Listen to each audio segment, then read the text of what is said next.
তিনিও বাধার মুখে। সরাসরি চলে যাব আমাদের প্রতিনিধি বিশ্বজিৎ পাল, আমার সহকর্মী বিশ্বজিৎ পাল রয়েছে তার কাছে। অগ্নিমিত্রা পালকে বুথে ঢুকতে বাধা দিচ্ছে বিশ্বজিৎ। এবং আমরা যেটা দেখতে পাচ্ছি বিভিন্ন বুথে কলকাতা পুলিশ এবং কলকাতা পুলিশ একেবারে বুথের ভিতরে রয়েছে এবং যেখানেই যাচ্ছে অগ্নিমিত্রা পাল সেখানেই কিন্তু দেখা যাচ্ছে বুথের ভিতরে পুলিশ এবং তাকে কিন্তু বার করে দেওয়ার যে চেষ্টা সেটা কিন্তু চালাচ্ছেন এবং পাশাপাশি কিন্তু এজেন্টদের ঢুকতে বাধা এবং এজেন্টদের সেক্ষেত্রে এজেন্টরা তিনি বসিয়ে দিচ্ছেন এবং বিভিন্ন জায়গায় পুলিশ তার গাড়ি পর্যন্ত আটকে দিয়েছে, কনভয় আটকে দিচ্ছে পুলিশ এবং সেখানে বলা হচ্ছে যে তার গাড়ি যাওয়ার পারমিশন নেই এবং রাস্তায় সেখানে তৃণমূল কর্মীরা বসে বিক্ষোভ দেখাচ্ছে, সাংবাদিকদের ঢুকতে বাধা দেওয়া হচ্ছে। অবশেষে সাংবাদিকরা গাড়ি ঘুরিয়ে নিচ্ছেন এবং সেই চিত্র আমরা দেখতে পাচ্ছি এবং দেখতে পাচ্ছি যে কলকাতা পুলিশকে কিন্তু বিক্ষোভ দেখানো হচ্ছে এবং কলকাতা পুলিশ কিন্তু ভিতরে ঢুকেছিল, অর্থাৎ বুথের ভিতরে ঢুকে রয়েছে এবং তাকে ঘিরে কিন্তু এই মুহূর্তে বিক্ষোভ হচ্ছে এবং পাশাপাশি কিন্তু আমরা দেখতে পাচ্ছি বুথের ভেতরে ছবিটা একটু দেখানোর চেষ্টা করবো। এই মুহূর্তে বুথের ভিতরে পৌঁছেছেন অগ্নিমিত্রা পাল এবং তিনি ভিতরে দেখছেন, সারেজমিনে খতিয়ে দেখছেন এবং বারবার করে একটাই অভিযোগ করছেন অগ্নিমিত্রা পাল যে বুথের ভিতরে কিন্তু কলকাতা পুলিশ কি করে স্থান পাচ্ছে এবং পাশাপাশি কিন্তু বিভিন্ন বুথে বুথে কিন্তু এজেন্টদের ঢুকতে বাধা দেওয়া হচ্ছে, এমনটা কিন্তু অভিযোগ করছেন। আমরা সরাসরি একটু চলে যাবো অগ্নিমিত্রা পালের কাছে যে বুথে ঢুকতে বাধা দেওয়া হচ্ছে এবং সেখানে কলকাতা পুলিশকে দেখা যাচ্ছে, কিন্তু এই পুলিশ এখানে দাঁড়িয়ে রয়েছে।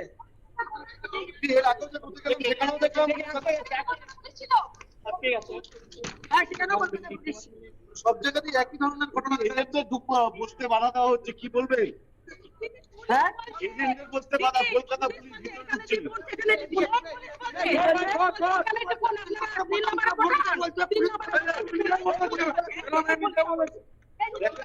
অভিযোগ পুলিশ কিন্তু বলে দিচ্ছে যে 3 নম্বর বুথে ভোট দিতে, অর্থাৎ 3 নম্বর বোতামে ভোট দিতে, এমনটা অভিযোগ করছেন বিজেপি কর্মীরা এবং সেখানে কিন্তু কলকাতা পুলিশের লোকজন কিন্তু ভেতরে রয়েছেন এবং সেখানে কেন্দ্রীয় বাহিনীর যারা জওয়ান রয়েছেন তারাও কিন্তু কিছু বলছেন না, তাদেরকে শাসাতেও দেখা গিয়েছে এবং বিভিন্ন জায়গায় যখন বুথে পৌঁছাচ্ছেন তখন সেখানে তৃণমূল কর্মীরা কিন্তু গো ব্যাক স্লোগান বলছেন এবং অগ্নিমিত্রা পাল কিছুটা ভয় পেয়েছেন সেটাও আমরা দেখেছি এবং অগ্নিমিত্রা পাল যেখানে গাড়ি থেকে নামছেন না অনেক জায়গায় ভয়, কেন যেভাবে পুলিশ তাকে ঘিরে রাখছে এবং পাশাপাশি তৃণমূল কর্মীরা ঘিরে রাখছেন বিভিন্ন জায়গায় এবং এক প্রকার অনেকটাই ব্যাকফুটে রয়েছেন কিন্তু এই মুহূর্তে অগ্নিমিত্রা পাল।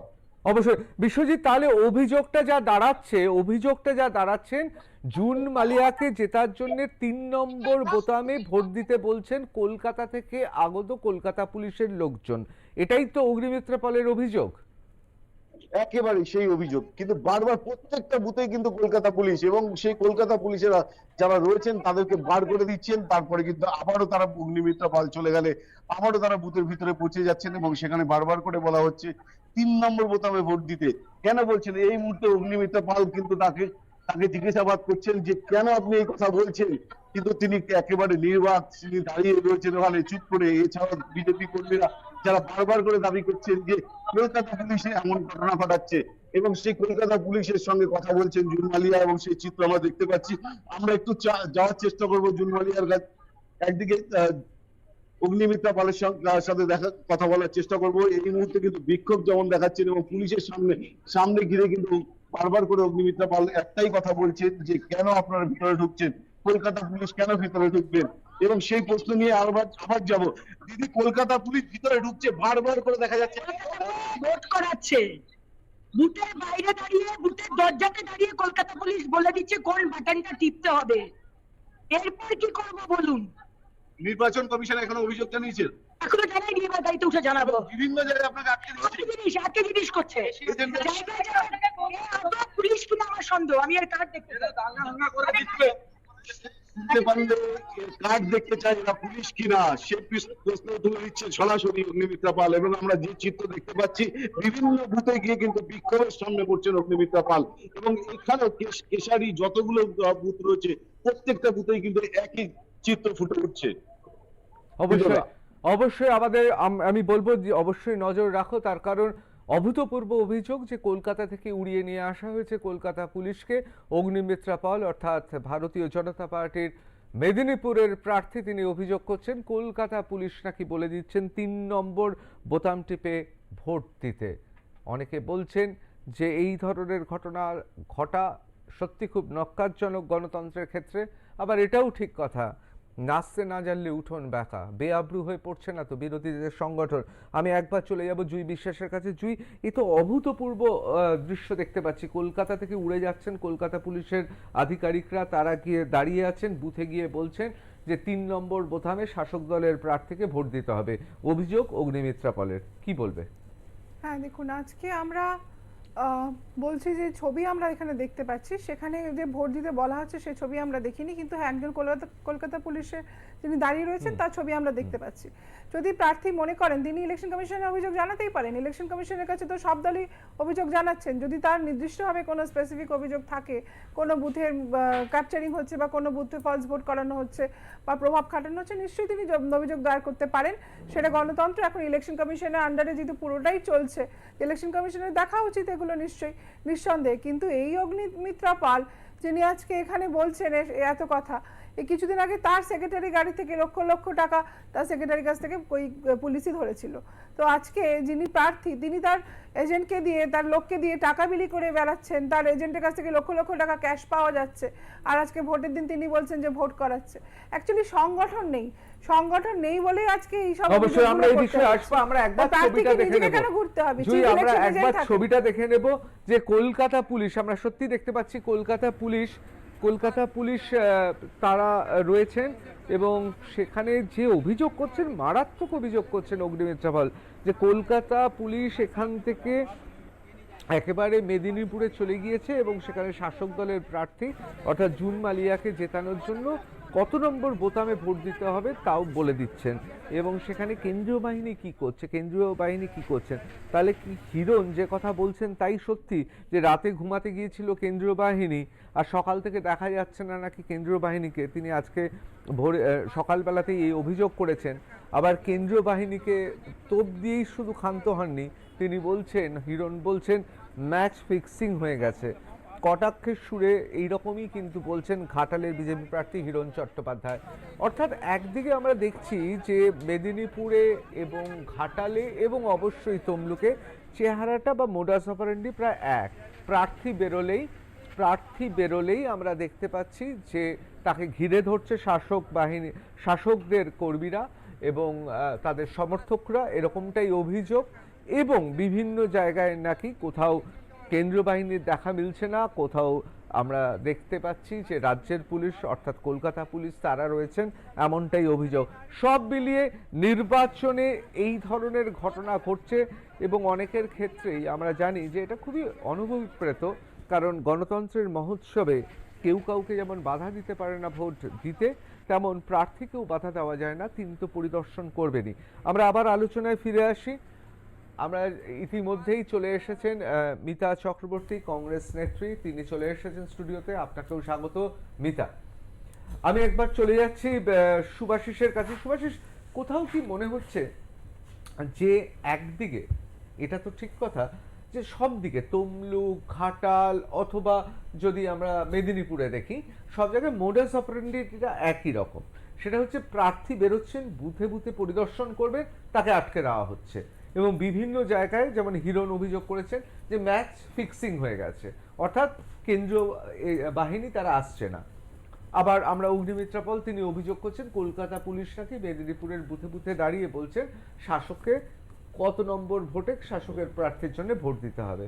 কোথাও কি তাহলে সত্যি ফিক্সিং হয়ে গেছে ম্যাচ? মানে অনেকে বলেন এই মুহূর্তে পশ্চিমবঙ্গে তো বামপন্থীরা নেই, এখানে কংগ্রেস আছেন, তারাও অবশ্য তৃণমূলের সঙ্গে তাদের আমরা জানি মাখামাখি সম্পর্ক জাতীয় ক্ষেত্রে অন্তত, কিন্তু কোথাও কি তাহলে ম্যাচ ফিক্সিং হয়ে গেছে? অর্থাৎ যতগুলো আসনের ভাগবাটোয়ারা হয়েছিল হয়ে গেছে, এবং মানে হিরণের কথা থেকে কি এইটা বলতে পারি ম্যাচ ফিক্সিং হয়ে গেছে, মানে এই কেন্দ্রের ভবিতব্য ঠিক করে ফেলেছেন, দুই দলের শীর্ষ নেতৃত্ব ঠিক করে ফেলেছেন কি হবে, যা হওয়ার তাই হচ্ছে, তাই হতাশ হিরণ, তিনি কান্নাকাটি করছেন, কি বলবেন?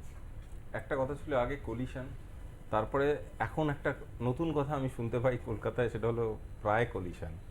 এবার কোয়ালিশনটা কিভাবে হচ্ছে সেটা বলাটা খুব মুশকিল, মানে সেমি গ্রেভি ড্রাই, আর এটা তো একটা অদ্ভুত একটা স্টেটাস, না সেমি গ্রেভি না ড্রাই, মাঝামাঝি মাখা মাখা একটা ব্যাপার।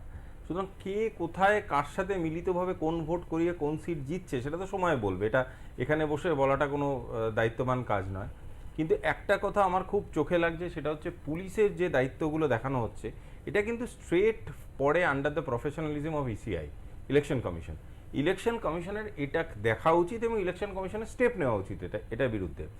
কিন্তু এই ভোটের, এই আজকের ভোটের যেই সিটগুলোয় ভোট হচ্ছে তার মধ্যে কিন্তু একজন ক্যারেক্টার যার এগেনস্টে তৃণমূল কংগ্রেসের টোটাল স্ট্রেংথটা লাগিয়ে দিয়েছে, সেটা শুভেন্দু অধিকারীর এন্টায়ার সাংগঠনিক স্ট্রেংথ তার এগেনস্টে। এবং ওই জায়গা থেকে যদি বিজেপি আজকে ভালো ফল করে বা বিজেপিকে যদি আজকে আটকে দিতে পারে তৃণমূল ভালো এক্সপেক্টেড ভালো ফলটা থেকে, তাহলে কিন্তু একটা বড়সড় বার্তা দু এন্ডেই দুজনকে দিতে চাইছে। তার জন্যই যেই সিটগুলোতে দেখো একটা একটু ভালো করে দেখলে বোঝো, হিরণকে আটকানোর চেষ্টা করা হচ্ছে ঘাটালে। আমার এখনো বলছি ঘাটাল কিন্তু তৃণমূলের ইনক্লাইন্ড সিট, ঘাটালে দেব অনেকটা অ্যাডভান্টেজেস পজিশন আছে, তাহলে হিরণকে আটকে রাখার চেষ্টা কেন করা হচ্ছে? কারণ ওখান থেকে একটা বার্তা দেওয়ার চেষ্টা করা হচ্ছে। মেদিনীপুরে ক্যান্ডিডেট চেঞ্জ হয়েছে, অগ্নিমিত্রা পাল গেছে, কিন্তু অগ্নিমিত্রা পাল যাওয়ার পর থেকে মেদিনীপুরের যে চিত্রটা ছিল, মেদিনীপুর অলরেডি বিজেপি সিট, ওটা আবার করে বিজেপি পেতে পাওয়ার একটা চান্স এসে গেছে, সেই জন্য মেদিনীপুর। কিন্তু তমলুক ঘোরার একটা তমলুক ঘুরে যাওয়ার একটা হাই চান্স, তমলুক ঘুরে যাওয়ার চান্স আছে, কাতিও ঘুরে যাওয়ার চান্স আছে। সেইগুলোকে দেখে আমার মনে হচ্ছে এই ক্যান্ডিডেটগুলোকে একটা জায়গায় লিমিট করে দিয়ে বাকি জায়গাকার ভোটটার উপরে কন্ট্রোল করার একটা কাজ করছে। অবশ্যই এটা অনেক দিনের পুরনো প্রথা আমাদের পশ্চিমবাংলায় হয়ে আসে।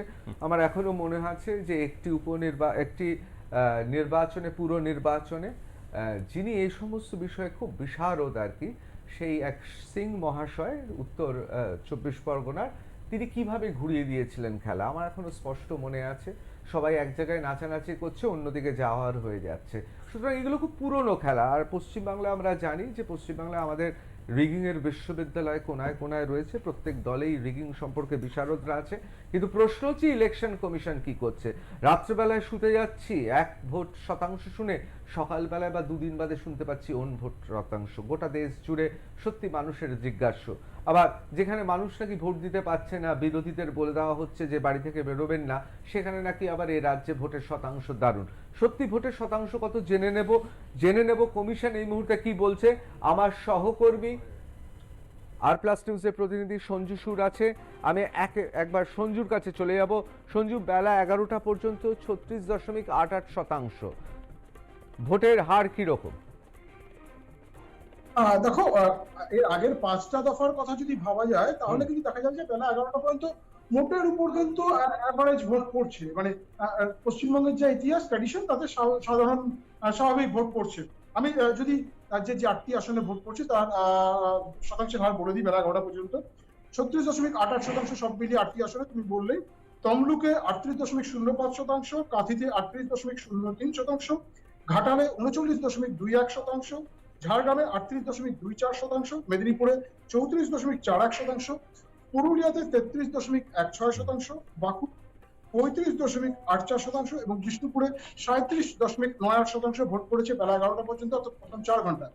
আমি যদি একটু আগে কিছু অভিযোগের কথা আসছিল, আমি যদি সেই অভিযোগের বিষয়তে আসি তাহলে দেখবো যে প্রথম 4 ঘন্টায় কমিশনের দপ্তরে, তুমি জানো যে কমিশনের দপ্তরে এবার 3টে মাধ্যমে অভিযোগ জমা করতে পারে বিভিন্ন মানুষ বা রাজনৈতিক দলগুলো। তার মধ্যে সরাসরি আমাদের রাজ্যে যে মুখ্য নির্বাচনী আধিকারিক আছে তার দপ্তরে রাজনৈতিক দলগুলো যে সরাসরি অভিযোগ জমা করতে পারে সেটা হচ্ছে সিএমএস পোর্টালের মাধ্যমে। এই সিএমএস পোর্টালের মাধ্যমে এখনো পর্যন্ত মোট 177টি অভিযোগ জমা পড়েছে। আমি সর্বসাকুল্য অভিযোগটা পড়ে আসছি। শুধু সিএমএস পোর্টালের মাধ্যমে যে অভিযোগ জমা পড়ছে সেই সংখ্যাটা 177, তার মধ্যে বিজেপি 82, সিপিএম 84 এবং তৃণমূল কংগ্রেস 2টি অভিযোগ জমা করেছে সিএমএস পোর্টাল। আমি বারবার করে এটা বলছি তার কারণ এই পোর্টালে যে অভিযোগটা আসে সেটা কিন্তু মুখ্য নির্বাচনী আধিকারিকের দপ্তরে আসে। আর দিল্লিতে ইসিআই দপ্তরে যে অভিযোগগুলো জমা পড়ে সেগুলো মূলত এনজিআরএস অ্যাপ এবং সিভিজিল অ্যাপের মাধ্যমে। এই এনজিআরএস অ্যাপের মাধ্যমে এখন পর্যন্ত যে কটা অভিযোগ আজকে জমা পড়েছে সেটার সংখ্যা হচ্ছে 539টি, আর সিভিজিল অ্যাপের মাধ্যমে যে অভিযোগ জমা পড়েছে সেই সংখ্যাটা 238টি। সব মিলিয়ে প্রায় 1000, অর্থাৎ প্রথম 4 ঘন্টায় 954 অভিযোগ জমা পড়েছে নির্বাচন কমিশনের কাছে। এখানে কোনো নির্দিষ্ট লোকসভা কেন্দ্র নয়, একেবারে ঘাটাল, তমলুক, কাঁথি, বাঁকুড়া, বিষ্ণুপুর, ঝাড়গ্রাম, পুরুলিয়া প্রত্যেকটা জায়গা থেকে অভিযোগ এসেছে। কোনো মেদিনীপুর লোকসভা কেন্দ্র, অর্থাৎ 8টি লোকসভা কেন্দ্র প্রত্যেকটি জায়গা থেকে কোনো না কোনো অভিযোগ এসেছে। এবং সবচেয়ে মারাত্মক যে অভিযোগ, একটু আগে তমলুকের তৃণমূল কংগ্রেসের প্রার্থী দেবাংশু ভট্টাচার্য তার এক্স হ্যান্ডেলে পোস্ট করে জানিয়েছেন যে সোনাচূড়া নন্দীগ্রাম বিধানসভার মধ্যে পড়ছে, এটি তমলুক লোকসভার অন্তর্গত নন্দীগ্রাম বিধানসভা। সোনাচূড়ার একটি বুথ নাম্বার সম্ভবত 279, সেই বুথের সিসিটিভি ফুটেজে দেখা যাচ্ছে যে যেখানে ভোট দেওয়া হয় আর কি, সেই জায়গাটা থেকে সেই কম্পার্টমেন্টে 5-6 জন দাঁড়িয়ে আছে এবং দেবাংশুর অভিযোগ যে বিজেপি আশ্রিত দুষ্কৃতিকারীরা এবং বিজেপি কর্মীরা তারা ভেতরে ঢুকে অবশ্যই। ভোটারদের প্রভাবিত করছে এবং জোর করে ভোট দিচ্ছে। অবশ্যই। কমিশনকে এটা জানানো হয়েছে। অবশ্যই অত্যন্ত তাৎপর্যপূর্ণ, বিশেষ করে সঞ্জু যে কথাটা বললো অত্যন্ত তাৎপর্যপূর্ণ। অসংখ্য ধন্যবাদ সঞ্জু। অবশ্যই